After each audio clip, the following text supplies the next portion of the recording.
Larry, before I let you see yourself, are you sure you can stand the shock? Oh, yeah, sure. I know with those fangs in your mouth you can't talk clearly, but make a sound and I'll give you a look at yourself. Look. What'd you say? Okay, I'll remove your fangs. We can put them back in before we go to the set. Boy, it's so real. I even feel like a werewolf. Though I'd hate to have my girl see me. Pete, you're the end. Oh, thank you, my boy. He's the greatest. Boy, you get no argument from me there. I scare myself. Hey, this is crazy as a Frankenstein monster you made out of Tony. Always the master's touch. You know, I think I'll be afraid to see myself, even on the screen. Oh, you'll get used to it, Larry. Just remember that an artist must have no fear. Why, a creation is almost a sacred thing. All creations. The good Lord created saints, and he also created sinners. He created the lamb and the fawn, but he also created the wolf and the jackal. Now, who can judge which is the most praiseworthy? Well, that's one way to look at it. For 25 years, he's been the master. He created them all. And if I may say so in all due modesty, I regarded each one as a creation, no more important than this. Well, thanks for trying to cheer me up, but just the same, this scares me. Now, remember, my boy, I created you so that you could scare others. As an actor, as an artist, that's your mission. Live up to it. Well, it's time for us to be on the set. We mustn't keep the director waiting. There we are. Fine. Well, come on.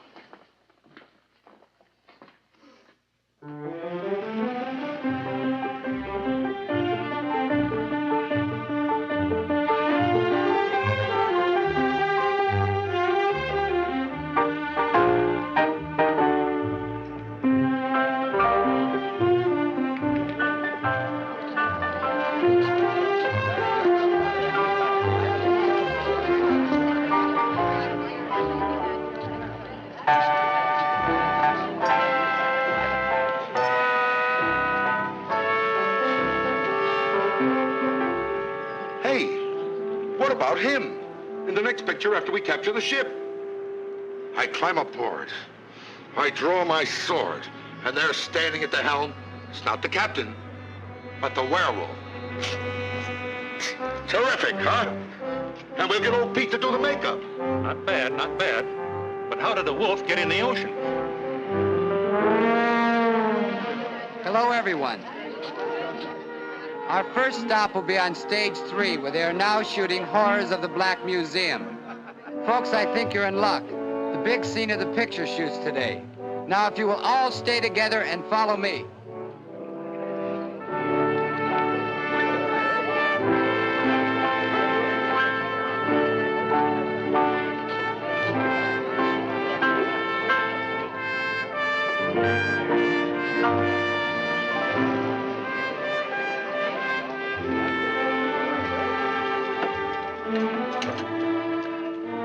Boy, when Pete makes them up, it's for real.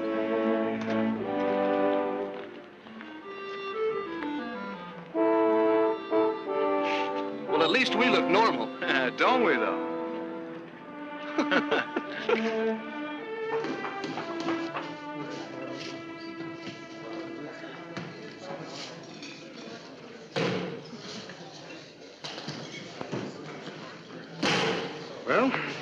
Here he is, Martin. Great, Pete. Just great. Exactly what I wanted. This is as good and ferocious as your Frankenstein monster. Well, thank you. Get Tony out here. I want to see how these two beauties look together.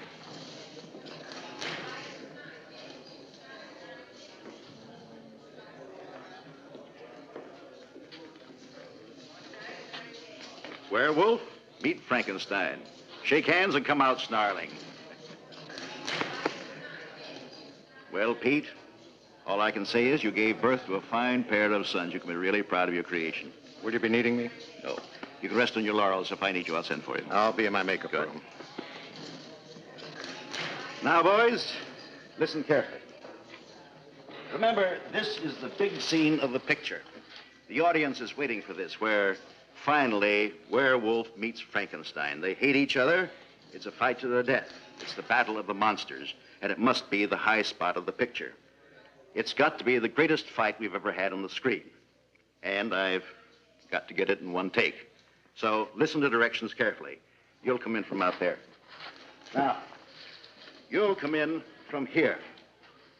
Very stealthily, very cunning. With animal instinct, you will feel that there's an enemy around. You hear something, you stop. You look around. I want this to be really creepy. You haven't seen anything yet, but you know that you're in danger. Suddenly, from over there, big as life and twice as frightening, comes the Frankenstein monster. Come in, son. As you move towards each other, Put everything away carefully. Yes, Pete. You know I always do. I want to take home some pictures of these boys. I like to study them. I might decide to make masks for my collection. You should, Pete. I think this teenage werewolf and teenage Frankenstein are easily among the best things you've ever done. You know, another reason I want to keep a souvenir of this picture is that I enjoy working with these teenagers. They've got spirit and they cooperate. They don't sour on you like some of the older actors. I remember the trouble I had with that old Barry Horton when I disfigured him. Yeah, the picture in which he had the car crash. He was afraid he'd lose his women admirers. A truck was going to run over him, and he wanted to come up without a scratch. Oh, but these teenagers, they've got spirit and confidence. They plunge into a role. They put themselves in your hands.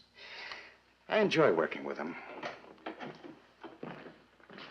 But, gentlemen, it's customary to knock. Well, we don't have to. We are the group that have taken over this studio, NBN Associates. We've personally taken over this lot, and we're going to run it our way. My name is John Nixon. This is Mr. Jeff Clayton. Yes, of course. I read about it in the trade papers. It's certainly nice to meet you, gentlemen. Mr. Dumont, we're going to make some changes around here. Well, you have my best wishes. Oh, won't you sit down? Well, I'm afraid these aren't too comfortable, but perhaps the new regime will provide better chairs for my workshop. Your workshop? That sort of brings us to the point. What point? Mr. Dumont, we won't be needing you after you finish this picture, the one you're on now. Not need me? Yes. Monsters are finished. They're coming out of your ears. Saturation. A horror cycle is over.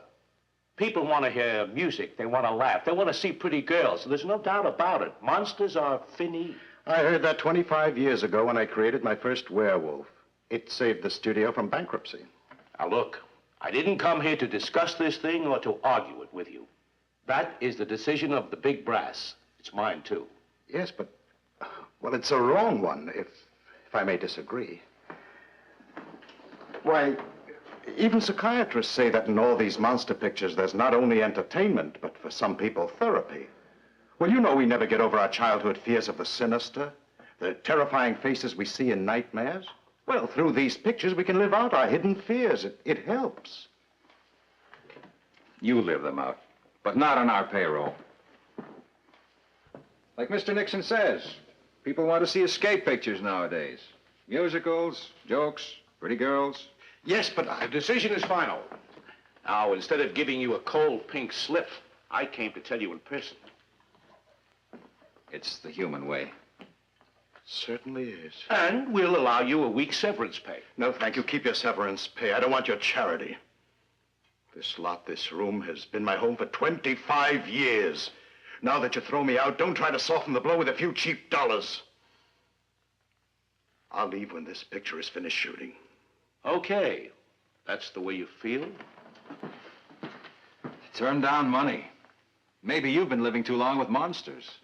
Sometimes I find them better company than humans. Pete, what are we going to do? I don't know yet. But one thing I do know for sure, they're wrong and I'm right. I'd stake my very life on that. And before I leave this lot, I intend to prove that I'm right.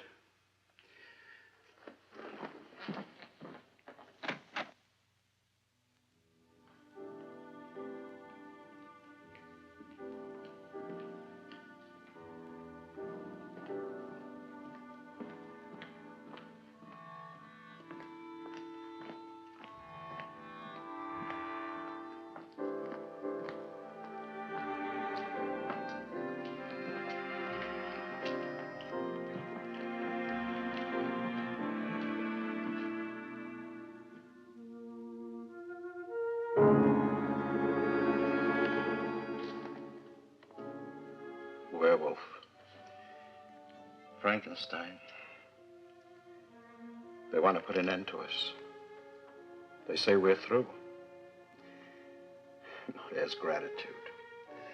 Don't they realize that the monsters I created, from my first prehistoric man through the spaceman of the future, why, all these paid for this studio, made the owners rich and famous. And now they say it's over. But it isn't over. I'll destroy this studio, see it go up in flames before I...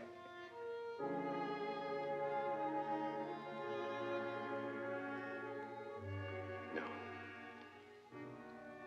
I'll destroy them first. And I'll use the very monsters they mock to bring them to an end. Pete. Huh? I heard voices. Only mine. You were talking to yourself? Not entirely. I was reassuring my children that I won't let them perish. That I'm going to stop these men from destroying us.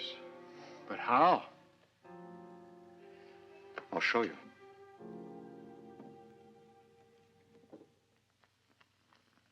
Those fools. They think a monster is just put together with glue, hair, putty, foam rubber. They don't realize that a monster, even on the screen, is human and must be infused with a spirit by his creator. Why, if I didn't believe in my creations, they wouldn't believe in themselves. That's why they can throw fear into the hearts of spectators. Pete, what are you putting into that? I'm blending a new ingredient with a foundation cream. It's my own discovery. If they knew how many long hours I experimented with different chemical agents to get better results. Do you remember the time I accidentally added Novocaine? Of course. James Duncan, prehistoric man, couldn't remember his lines. No. Not until I released him. When I ordered him under hypnosis to remember, he did. Well, I'll do the same with these young men. As I see fit, I'll order them what to remember and what to forget. You mustn't try that. Why not? Why, it's dangerous. Dangerous? Why, we're fighting for our lives.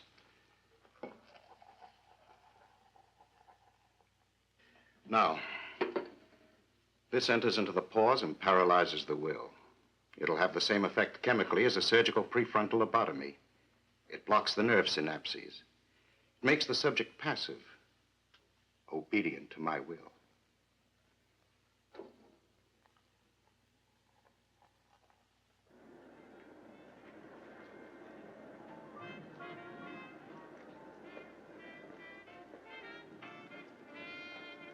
Well, all quiet, except for a light in old Pete's makeup room. When he's on a job, he practically lives here.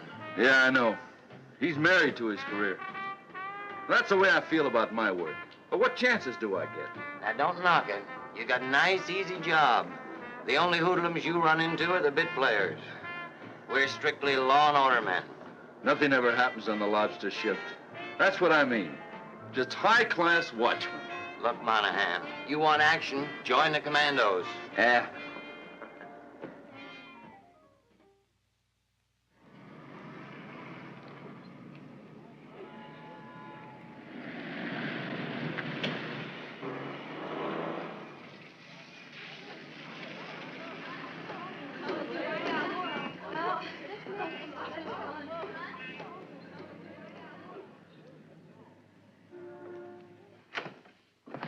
What do you say, Peter?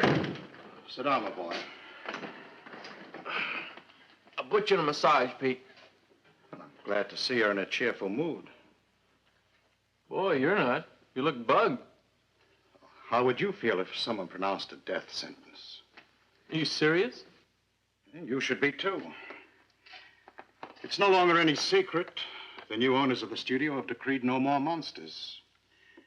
My job is done. My career is over. Well, actually, that's not too bad for me. I've had my days of glory and triumph. I suppose I'm an old man who should be able to face the end. But this also means that your career is over, too. I thought that was just a rumor. It's an order. One order can destroy both of us. Tough. But I guess my agent can get me another part. I don't want to discourage you, my boy, but I know this town, this industry. I've given my life to it. The first question a casting director asks is, what was your last part? Well, in your case, the answer would have to be Werewolf and Werewolf Meets Frankenstein. Yeah. I can hear the casting director as if he were in this very room. Sorry, nothing in this picture. But see me when the monster cycle comes around again. Oh, I begin to read you. Don't forget, Larry, the people who've seen you, your fans, don't know your real face. The only hope you have for a future is here. I guess you're right, Pete. Oh, I know I'm right. Well, what can we do? I like that question. At least you're interested in saving your career. I am. Well, if you'll sort of place yourself in my hands, perhaps we can make them change their minds. Go ahead, Pete. I'm with you.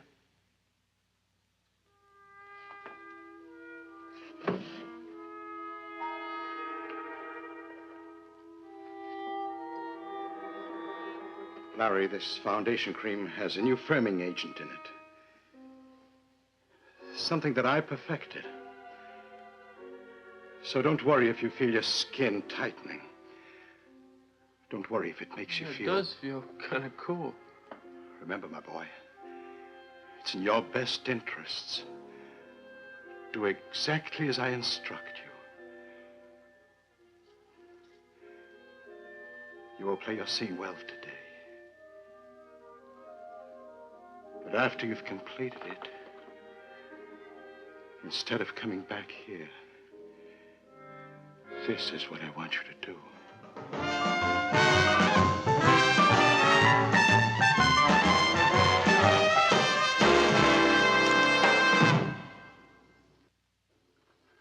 Well, congratulations, Banks. The rushes are fine.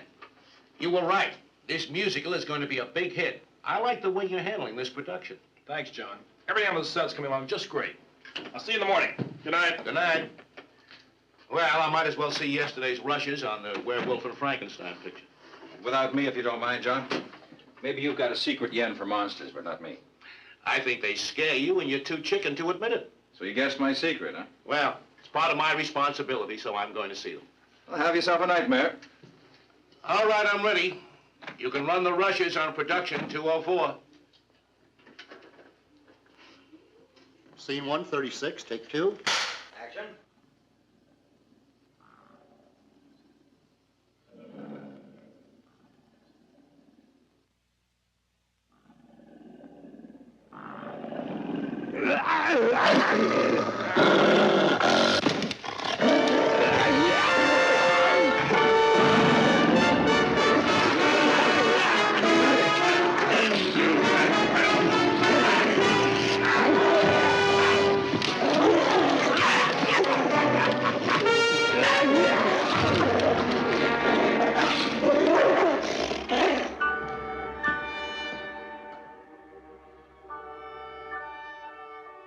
Now, you're sure, my boy? Nobody saw you. And you did exactly as I told you? And you came back exactly as I said? Good. You'll forget this after I wake you up. You won't remember a thing afterwards. You...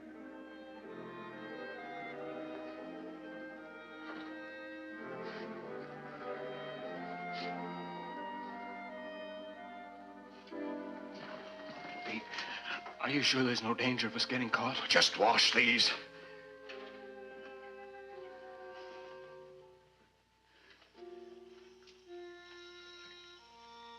Now wake up, my boy. Wake up.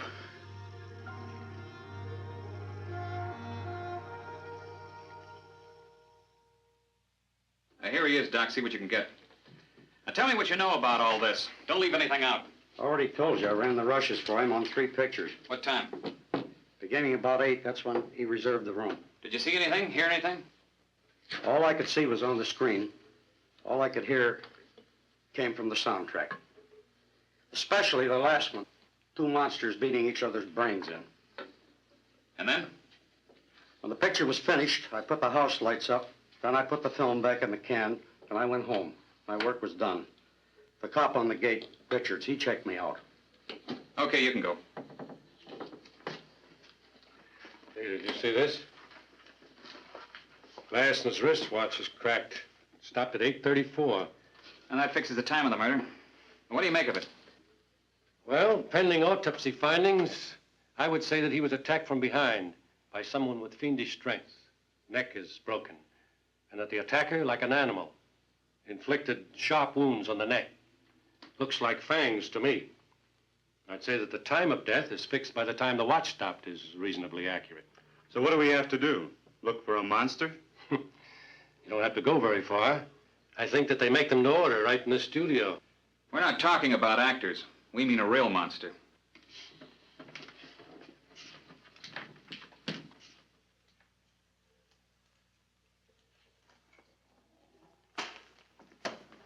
The news hounds will have a field day. What a way to start off the new regime. You've got to move fast. Well, we'll do the best we can. The PM didn't help us very much. All it established is he was strangled and his neck was broken. That could have been done by a human, but he was also clawed and bitten. That part is inhuman. I'm not interested in your speculations. I just want results. Nixon was my friend. You know, it's one thing when an Eastern hoodlum comes out here to cut in on juicy California territory and the local mob turns him off. But when an Eastern executive is killed in the West, in his own studio on his first job, well, maybe you can help us. I'll be glad to. Any way it's all. Did he have any known enemies? Not out here. How could he? And certainly not enemies. He may have had rivals for his job, but they wouldn't resort to murder. In the entertainment business, the mortality rate is fast and high enough.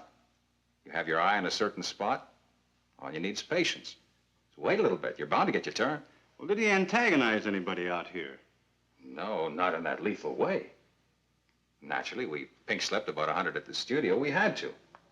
Still cameramen, flacks, maintenance men, secretaries, makeup department. But that's not unusual when a new regime moves in and takes over. And yet it throws an awful lot of people out of work. Some of them may not like the joke. It's just one of the hazards of the industry. Besides, they'll all get jobs immediately. They'll be absorbed by TV. And you don't know of any enemies he had out here? I'd say he had none. Well, we'll put every man we can on the case. Just bear in mind that we want this cleared up as badly as you do. A Hollywood murder is okay on the screen, but not in the studio.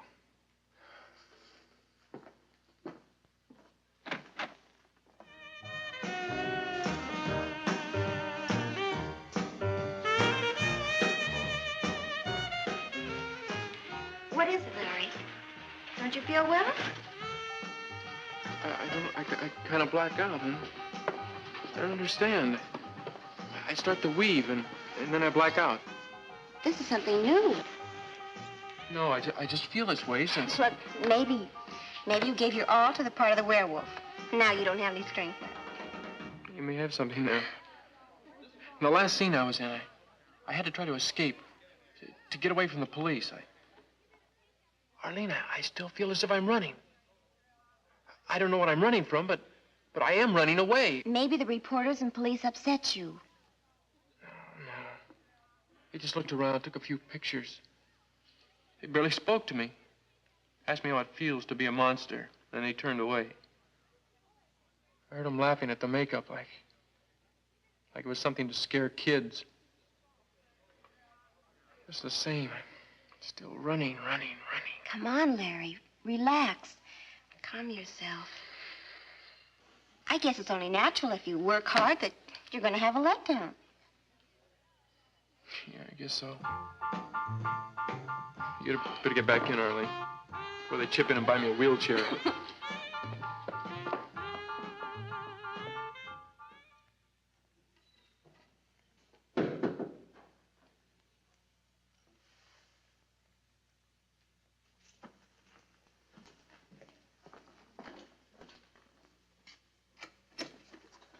Working late again, huh?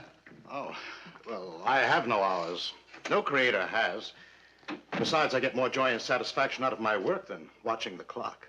I know you're a beaver for work, but it's only human to call it a day once in a while. Not me.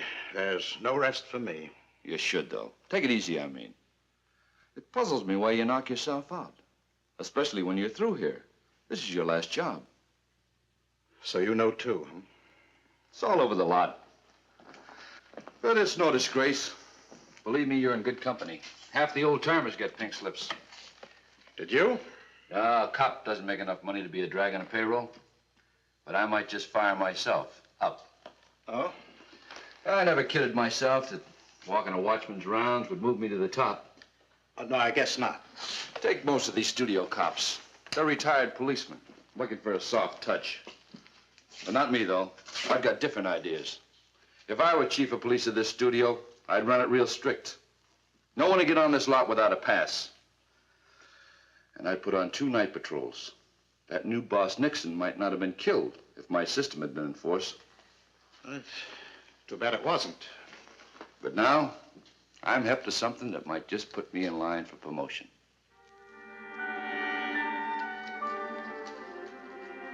Really? Now, take that Nixon killing, for instance. A man gets strangled just watching the rushes. I wasn't satisfied with the way the big brass handled it, so I put some pointers of my own down. I've got them right here in my little black book. Like a real detective, huh? Exactly. Like I think it was an inside job. Someone who knew his way around the lot. Do you suspect anyone? No. But I can give you another, for instance. Like you and your stews didn't leave the studio the night before the killing. Well, I often spend the night here, especially when I have a heavy makeup job. Do you realize I've got to be here at 6 o'clock in the morning to get the actor ready for his first scene of the day? Well, so why bother to go home? You don't have to explain anything to me. You can tell it all to Captain Hancock of Homicide. And you can tell him, for instance, that on the night of the killing, you and Rivera left the lot at 9:12.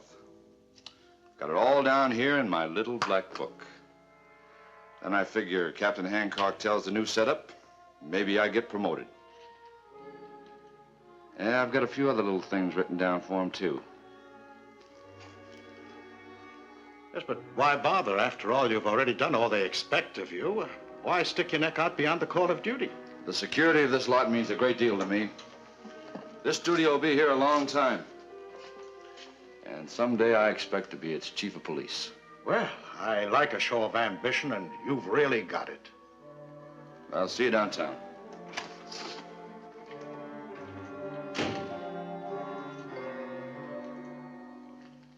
Rivero, come help me quick.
We're going to check out now.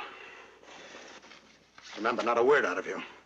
Just follow me out of the studio and get into the car.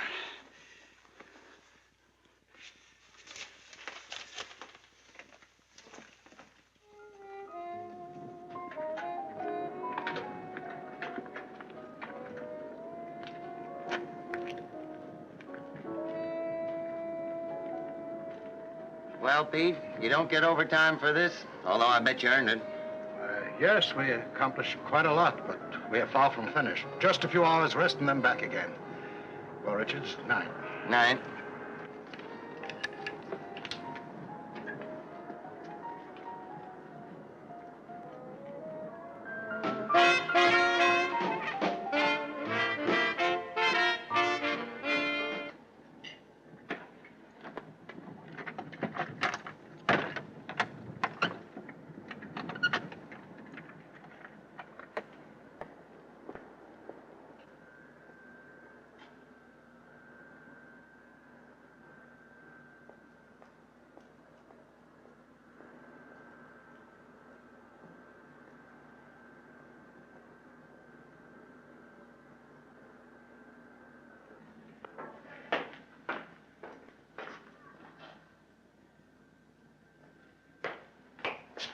Hey, Monahan!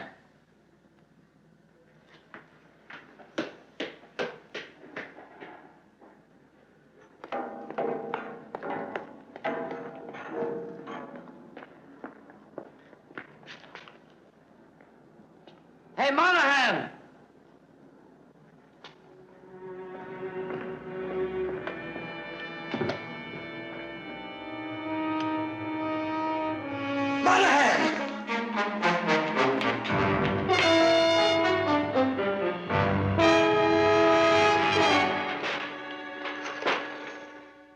He must have put up a terrific battle. Sure looks like it. I'm surprised I didn't hear a thing.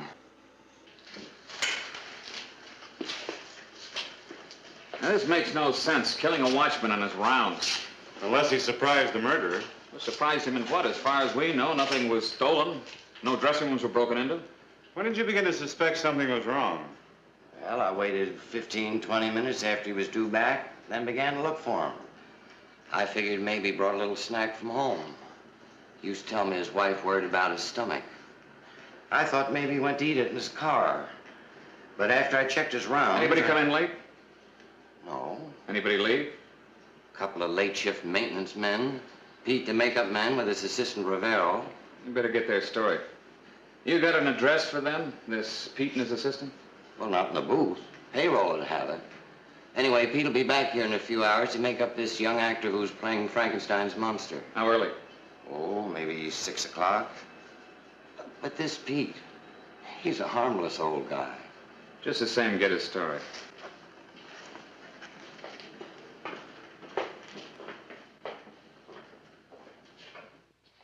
And you're sure you didn't hear a thing?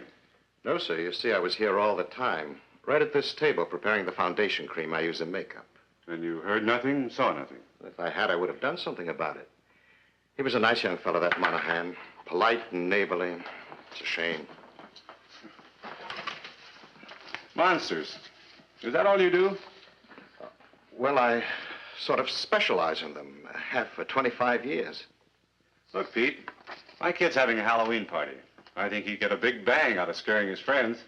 Oh, well, bring him over. I'll be glad to make him up as a monster. In the meantime, don't make any sudden trips. The captain might want to see you downtown. Oh, I won't. Believe me, I won't budge until this picture is finished shooting. Now, if you'll excuse me, I have some work to do.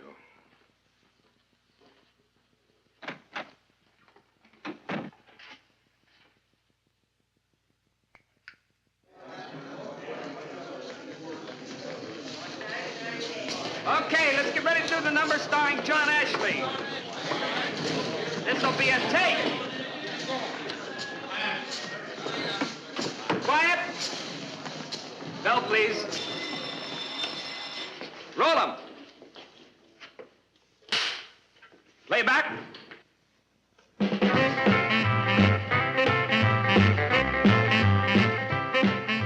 Hello, baby, I'm glad to see you. Might like to see you more. But someone gave you the wrong idea about what your charms are for. You gotta have faith to go with your smile. You'll find if you play up your figure, fellas will dig your style. Well, you gotta have faith and plenty of ooh. A guy will end up in your arms if you keep your charms in view. Well, some call it glamour and some call it class.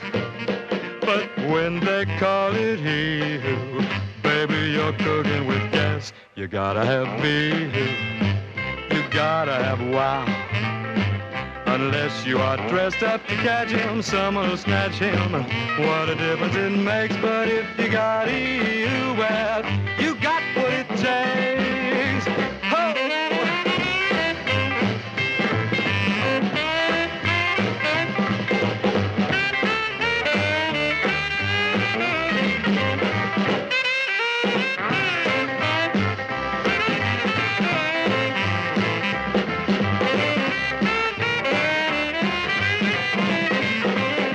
Well, some call it glamour and some call it class. But when they call it you, baby, you're cooking with gas. You gotta have bee-hoo, you gotta have wow. Unless you are dressed up to catch him, someone will snatch him. What a difference it makes, but if you got you, well, you got what it takes.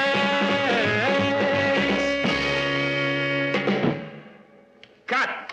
Print! Very good, kids. Lunch, 1 hour.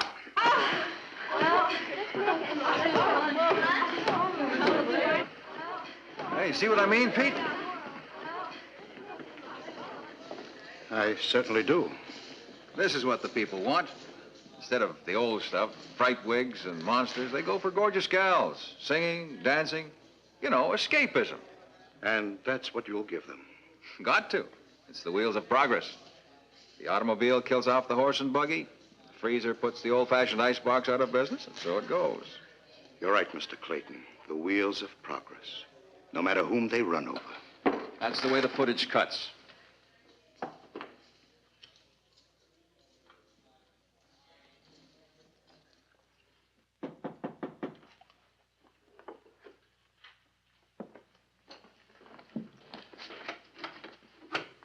Yes, girls, anything I can do? We're from Oakmount High. We're the editors of our school paper. We're writing a story, A Day at the Studio. You know, one of the girls is in a musical they're shooting. Oh, yeah, Betty Davenport. You know her? Well, I met her. I played football with her brother last year. Well, that's what we mean. In our story, we want to get the teenage slant, and you just finished school. No, girls. I know you have a lot to write about, but we really don't have too much time. Well, we just want to ask one question. Ask me. How does it feel to be the last of the Frankensteins? Well, who told you he was the last? Mr. Clayton. Oh? Well, we had to get permission from him first, and then we described what we wanted, and he suggested that as a good question. I know the question. Well, go ahead, Tony. Answer it so we can get on with our work. Well, first or last, I'm going to do my best. That's a big opportunity for me. Thank you very much. We'll get pictures from publicity. Thanks again, and good luck, Tony. Goodbye, Tony. Bye. You see? I was right when I told you they were cutting the ground from under us. Now, remember, my boy, this new ingredient that I put into the foundation cream may tighten your skin. But as I told you, leave everything to me. Now, you'll be great in your last scene. When your enemies come upon you, you'll have maniacal strength to fight them off. And also remember, this maniacal strength will linger in your arms and hands. And with it, you'll destroy your real enemies. Exactly as I instruct you.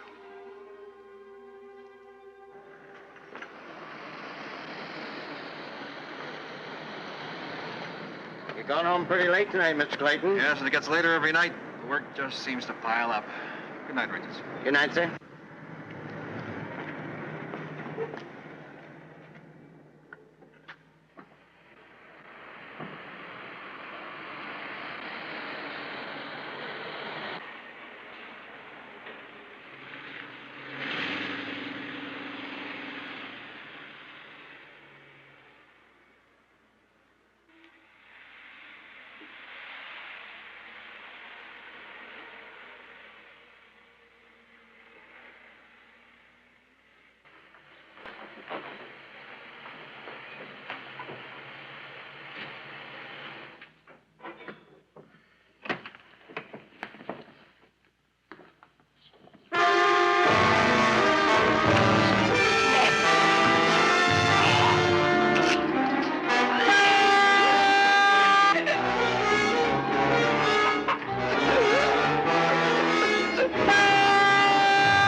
always late.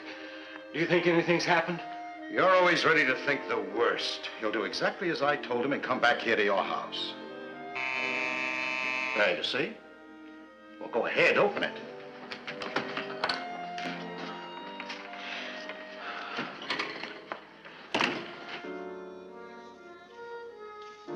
You did well, my boy. And as I cautioned you, you won't remember a thing about what happened tonight. Help me get him out of this.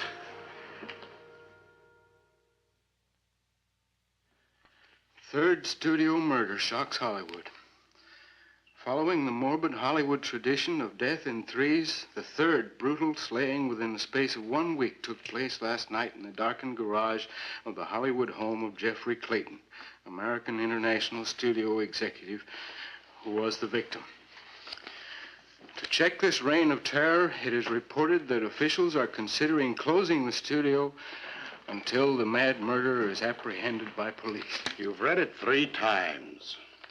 So the press will have a field day. But, Pete, how about us? Our work here is done. Well done, I'd say. But according to the paper, the studio's closing, and the other studios... Oh, quiet, you fool. A little gust of wind and you begin to shiver. I've taken care of you for 25 years. You won't starve. I'll see to that. Provided you keep your mouth shut. Shut at all times, do you understand? Yes, Pete, of course I do. I never give you any trouble, you know that, Pete. I've always considered you the master, and I was the assistant. And let's keep it that way.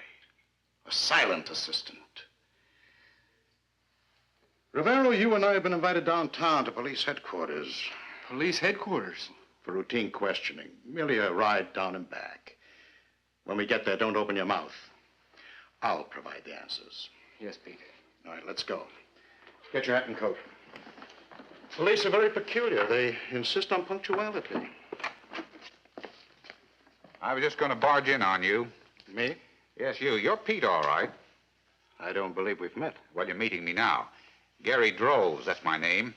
I'm Larry's agent. Larry, your teenage werewolf.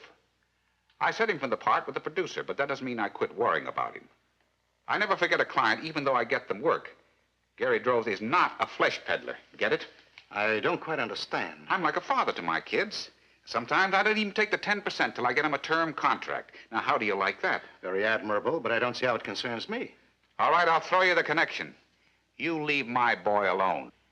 Don't you tell him that after this picture he's finished, that he'll never get another job. Getting him work is my department. And Larry's got a great future as an actor, and I'm going to help him build it. And for your information, I've got 3 jobs lined up for him right now, and I don't need to have a truck run over his face to get him more work. Do you understand? Yes, of course, Mr. Droves, but you see, I only suggested that... Don't suggest. In my book, you're a negative character. I can get Larry a job any time I want to. Well, I can even get you a job as a heavy if you'll join the union. Well, thanks for the offer. You're welcome for nothing. And don't forget what I've been telling you. You leave my client alone.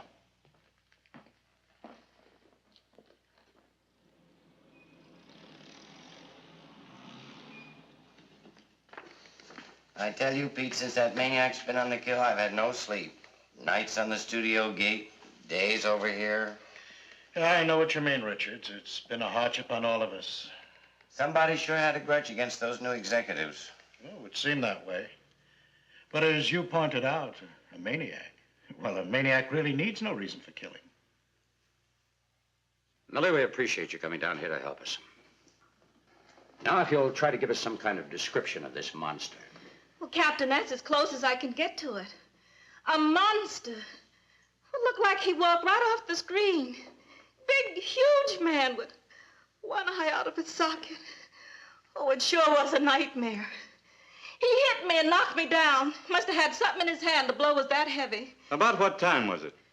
Well, I don't know to the minute, but I was coming from a picture show, and I took the last bus home to where I work, and that would make it, with walking 3 blocks, about 12:30. Thank you, Millie.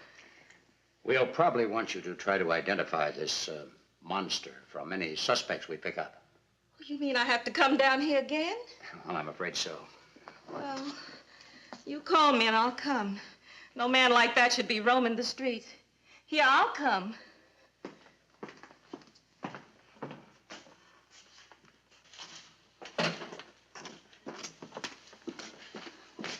You can come in now, Richards.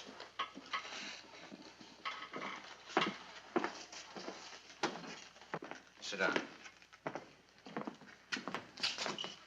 Now, last night, as you know, Mr. Clayton was killed. But right now, we want to take you back to the Monahan killing. Yes, sir. Are you sure you're not holding out anything on us? Why, no. Well, you yourself said it was strange. You didn't hear anything. Now, we've been chewing that over. Exactly where were you when it happened? Well, in my booth at the gate. How far is that from the commissary? About the same distance as 2 city blocks. And you mean to say with all that crockery tossed around and smashed in the dead of night, you didn't hear a thing? You think if I had, I wouldn't have run to help Monahan? He was my partner. For years, we teamed together.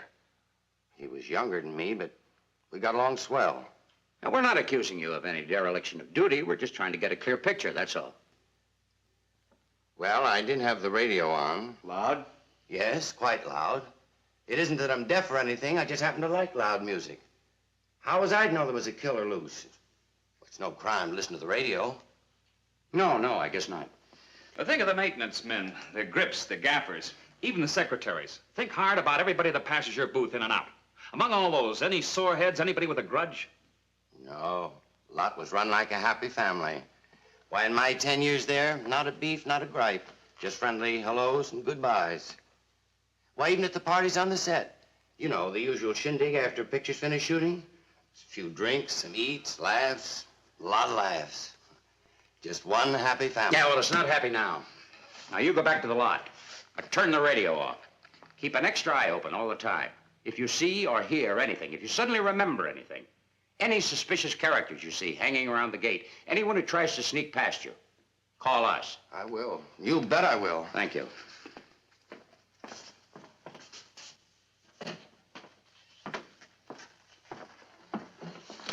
All right, gentlemen.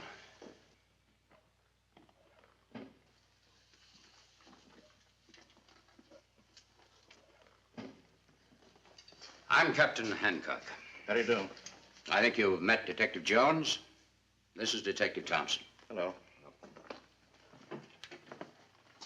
Pete, I'll tell you why we asked you and your assistant to come down here. A little while ago, we questioned the maid who was knocked down by a man who might have murdered Clayton. Time in the street. Check out. Oh, then you have a clue, a suspect. No, only this. She claimed her assailant was a monster. Well, I suppose any victim of any assault would get delusions about an attacker. No, she was quite specific. She had a good look at him. She claimed he was huge, big arms and shoulders, had one eye out of its socket. Well, sounds rather as if she had hallucinations. Of course, since she was hysterical, I can understand. No, she was quite sure of her description. I buy her story. She made sense to me. Well, gentlemen, what's expected of me, of us? We want your views on it. You're supposed to be an expert. Well, I am an expert. Well, in that case, do you think that some crackpot, after seeing some of your monsters in a picture, I mean. They're playing all over town. Now, do you think a weirdie like that could have tricked himself out in imitation and got carried away? Now, how can I put myself in the position of what you call a weirdie? Why, anything is possible. But in an amateur, the results would be crude. It doesn't take the finished product to commit a murder. I'm no authority on murder. That's your department. As for me, my job is to take an actor and transform him into whatever offbeat appearance the part calls for. Yes, I create a monster, but I don't build in violence. What do you know about all this? Why, nothing. I didn't do anything. You have an opinion, don't you? Rivera wouldn't know anything about it. Let him speak for himself. How long you work for Pete? About 25 years. Well, you certainly should have learned the tricks of the trade by now, then. All I know is I've been a good assistant. But if you wanted, couldn't you make somebody up to frighten people? Well, he told you he was only my assistant. You shut up and let him talk for himself. Sure, he's your assistant. We know that. How far does his assistants go? Now, who do you live with? I live alone. Where? Off Crenshaw, 1564 Sorrento Street. You ever been married? No, sir. Haven't you got any nephews, cousins? Or maybe some of the neighbors' kids asked you to make them up just for a prank. And maybe you didn't tell your boss, but on your own, because maybe you think you're just as good an artist as he is, you turn loose a monster. Well, tell me, did you? No! I only do what Pete tells me. I'm a good assistant. Ask him. Ask him! Why don't you stop all You've this? gone far enough.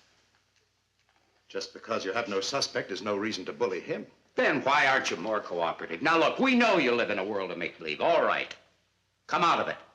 Look what we're up against. 3 shocking murders committed, 2 of them at your studio while you were there. Well, we weren't the only ones. Now, we're questioning everybody. I'm sure you gentlemen can solve those murders without us. I wish it was possible to really help you. Well, there is something you can do. Think back, all the actors you've made up in other pictures. Think of how they talk, what they said to you. After all, you were close to them. Do you believe that any of these, for one reason or another, might go berserk? I'm sorry, offhand, I can't recall a single one. Thanks to our makeup job, they may have looked like killers. But under the grease paint and putty, they were only actors performing a role. Now, are we excused? Yeah, I believe so. I can go too. We'll get back to you later. As I said, any way we can, we'll be pleased to cooperate.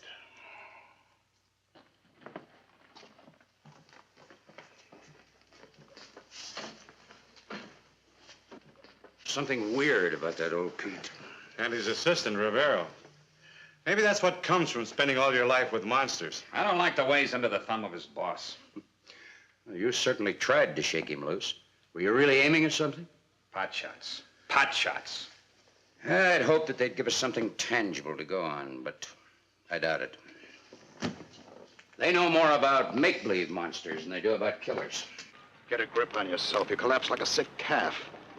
The interview is over. We've been questioned. The police are through with us. I'm not so sure of that. I didn't like the way they looked at us, or the way they dig at you, and the way that big fella said, I'll get back to you later. That's routine stuff with all police until a murder is solved, until the case is closed. Well? Well, what? I'm in no mood for riddles. What? Do you think this case will be solved? Well, it nearly was, with your help. If I hadn't stopped the detective from questioning you, you would have told him everything. You certainly were on the verge. You should have seen your face. You were ready to crack, split wide open, and spill everything, weren't you? No, I'd never give you away, only... Only what? Well, when they pressed me to the wall... Is the time to keep your mouth shut. Why did you say I do only what Pete tells me? Why? Well, it's true, isn't it? I do what you tell me. Well, not when you say it in that sniveling voice, and definitely not when you tell it to the police. It's as if you already had it in the back of your mind to betray me and save yourself. No, Pete, I'd never do that. I'd never betray you. I swear I'd never do that. Well, you stay that way and I'll protect you. Anyway, time's on our side. The picture's finished and our work is done. It's done, all right. But there's still the 2 boys, Larry and Tony. What about them? Well, don't you think the police will get to them? And if they're questioned... Rivero, those boys are still under my control. You'll see they'll be waiting for me at the studio. Now, calm yourself. Take after me. See, I'm not the least bit worried. I know I can trust you. And I'll make sure the boys remain under my control. Now, get in there.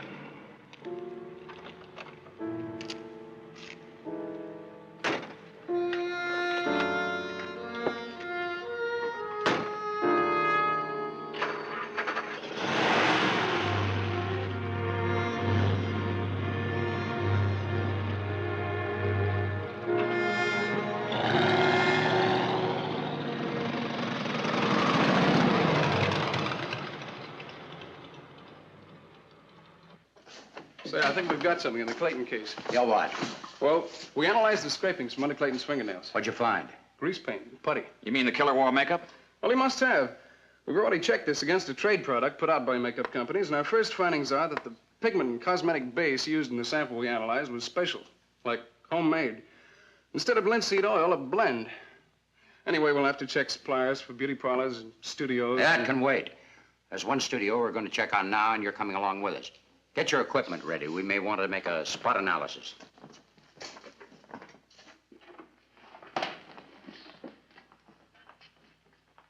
You see, Rivero, they didn't even give me the courtesy of letting me pack my own things. Oh, sorry, boys. We were a little delayed. I hope you haven't been waiting long. Well, no, Pete. You asked us to meet you, and, well, we did want to say goodbye. Of course, but not here. I'd like you boys to come to my house. We'll have a little food, a little celebration. After all, this is no way to end a friendship. Well, sure, Pete, but... Look, you don't mind if we don't stay too long, huh? We both have dates. Fine. Now, how about you boys helping Rivero load the car? Oh, sure, Pete. We'll help. Well, you go ahead. Wait for me in the car. I'll just gather up the last of my stuff, and we'll be off in a jiffy. Okay.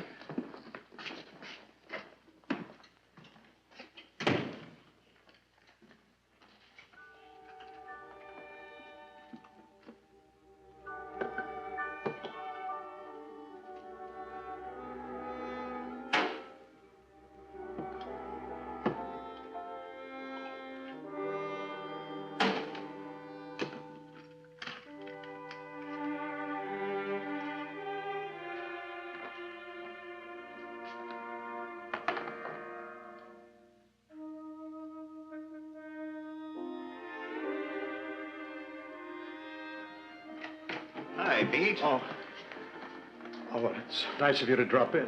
I've been working with the film editor. I heard you were checking off the lot today, and I wanted to say so long. Thanks. After 25 years, I'm through. This place has many memories for me. Too many.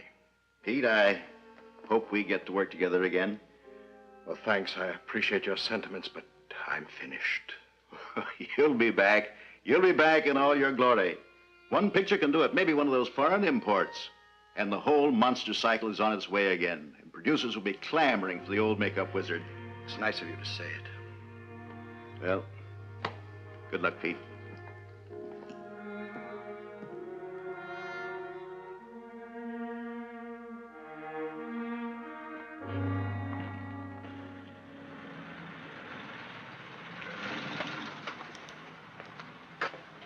Well, goodbye, Pete.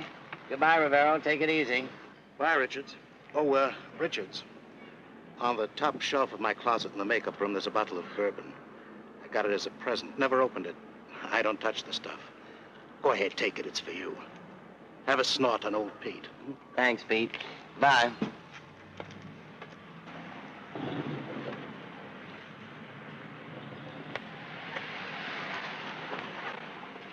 Is Pete Dumond, the makeup man, still here? Just checked off the lot. I know where his makeup room is. Let's go there first.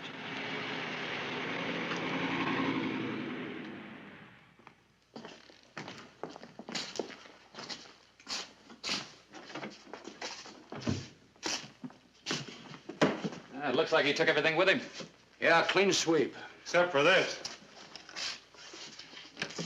Well, let's have a look.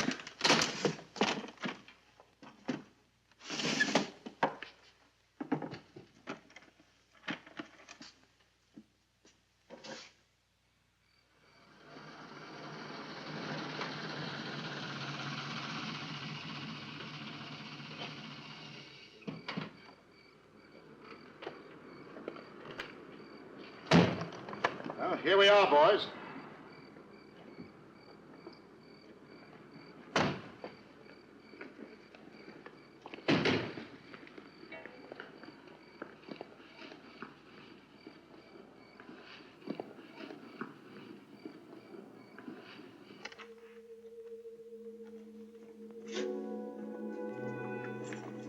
You leave the boxes there, boys.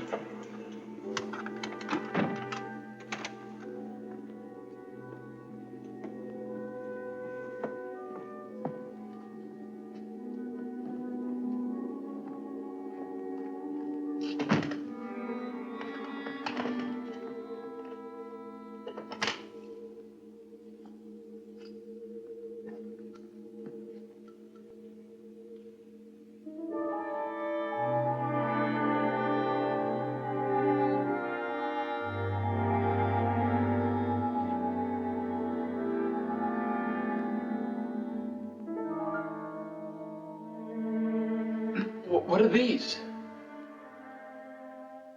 My family. My children.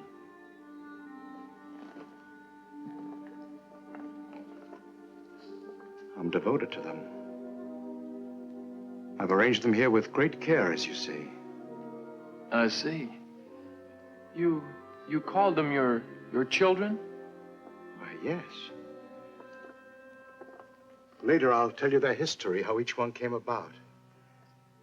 But now let's just look at them.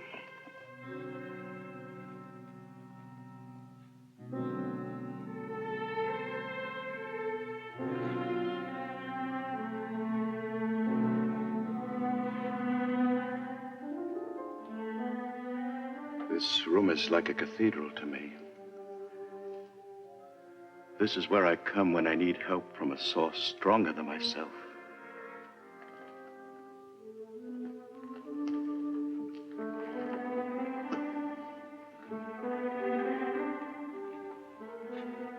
Don't you think we should be getting some refreshments? Oh, yes, yes, of course. I lose myself here. After all, I'm your host. Make yourselves at home, boys. It's the first time he's had guests here. You young men should feel honored. We do. We certainly do. Look around, boys. Study these heads. You'll recognize some great names among them. Artists who, even behind the mask of horror, achieved eternal fame. Study them closely. They'll be an inspiration to you.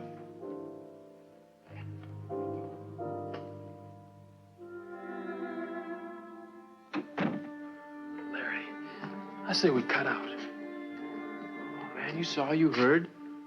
If we don't dig the old man's collection, we'll hurt his feelings. It gives me the creeps. Yeah, he does, too.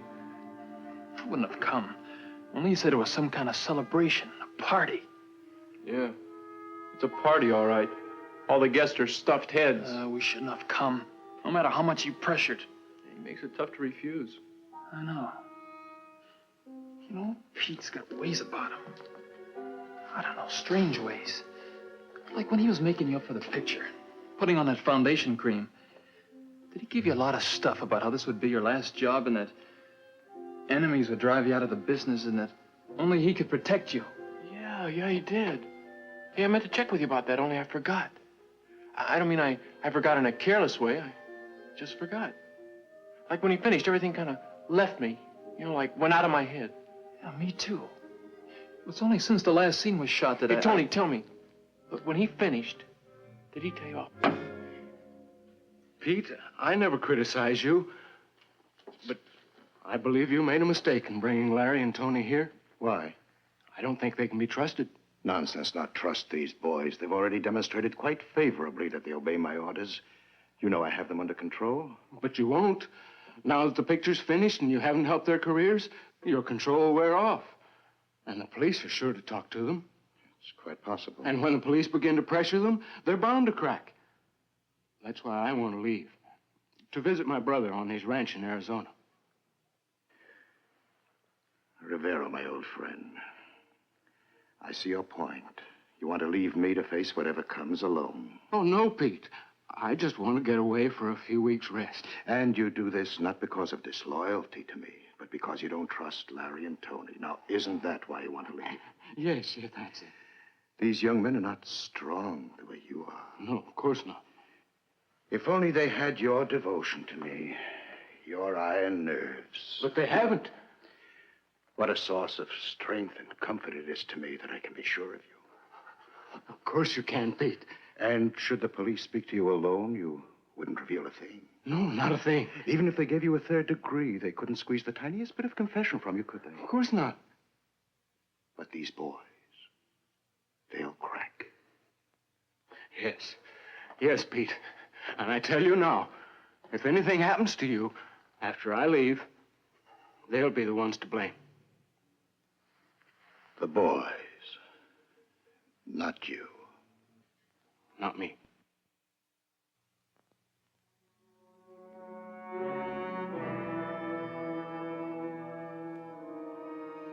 I'll remember that.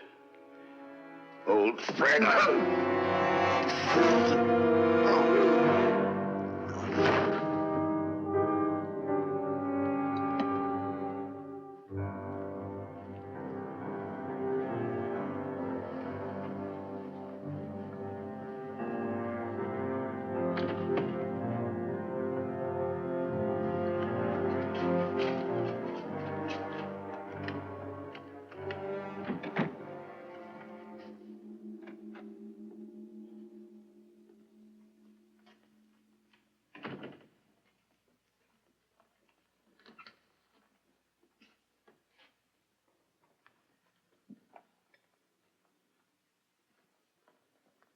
Your refreshments, boys. Ahead, you must be thirsty. Yeah, my throat is getting dry. Where's Rivero? Oh, he's in the kitchen preparing dinner. We're not hungry. Not at all hungry. Well, you don't have to bother, and in fact, Larry and me have sort of a, dinner date. But you mustn't think of leaving yet. I brought you both here for a purpose. I can't let you go until that's accomplished. What purpose? I have a great honor to bestow upon you. Like what? I intend to add you two to my collection. Add us? How? It's always been my ambition to crown my collection with a werewolf and a Frankenstein monster that I created completely. Soul as well as body. But what about those? They're only images, fashioned from memory. You want real heads on your wall? As real as I can get them. For the present, I only want to take your measurements to get exact replicas of your heads. You've got the stills? Oh, no. No, photographs are not enough. My new editions will be lifelike. Just think, in the years to come, you'll both be up there. A refuge, a permanent home. Now look, Pete. We're thankful to you and all that, and, well, we know it's an honor. Well, but to level with you, we don't feel quite right in here. We'd like to get out. To tell you the truth, we tried. But you locked the door. Yeah, so just let us out. Is that how you repay me? Now look, Pete. You did something to us. Tony and I talked it over. Can't exactly put our fingers on it, but it's the same we want to leave. After all my big plans for you, were you two trying to break away from me, from my influence? Now don't try to confuse us anymore. We don't want you or your influence. Now just open the door. I suppose if I let you go like a pair of sniveling babes, you'll go running to the police. What's the police got to do with it? As you know, there were 3 murders committed. What's that got to do with us? I'll tell you. The new executives threw me out. I swore I'd bring the studio down over their heads. I did. The studio's practically closed, and they'll never issue another order. 3 murders, and we're all involved. Each of us must take credit for one. You're crazy, Pete. Not crazy enough to let you escape.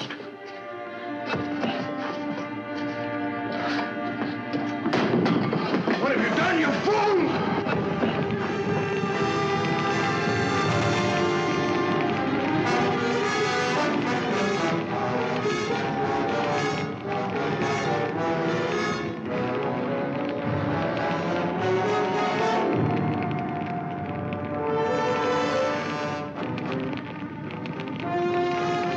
Children! I must save my children! You fools! What did you do? My children are dying! Save my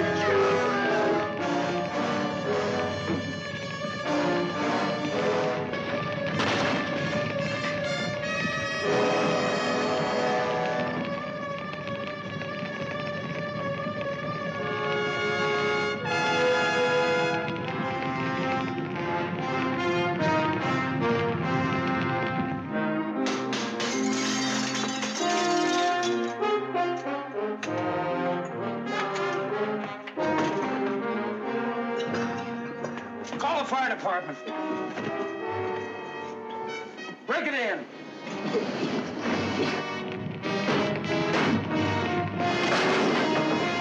Take him downtown. Where's Pete and Rivero? I don't know where Rivero is. But it's too late for Pete. He's in there.